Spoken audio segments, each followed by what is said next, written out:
કરો છો? આજે આપણે ઘરે અપમ બનાવવા છે, તો આપણે એની તૈયારી કરશું. જો આ આપણે છે ને સોજી પલાળી મીકી રાખી હતી. જો થોડુંક દહીં નાખ્યું હતું અને થોડું પાણી નાખીને પલાળ રાખી હતી 10-15 મિનિટ, એટલે મસ્ત પલળી જાય ને. હવે આની મેં આપણે બધા મસાલા કરી દઈશું.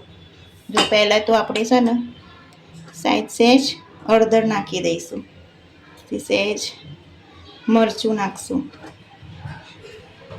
ધાણા જીરું.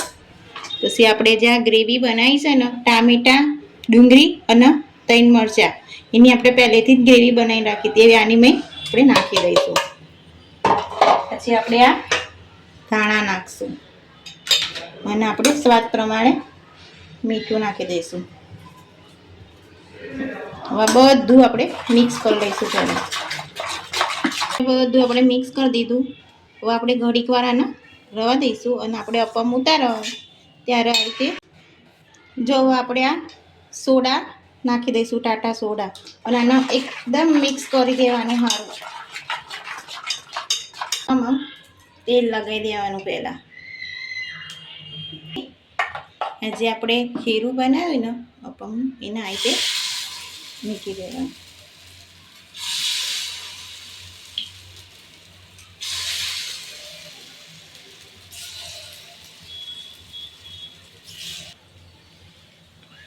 હવે આપણે જો અપમ બધા આ રીતે મૂકી દેવાના, આગળ ઉપર આ ઢાંકણું ઢાંકી દેવાનું.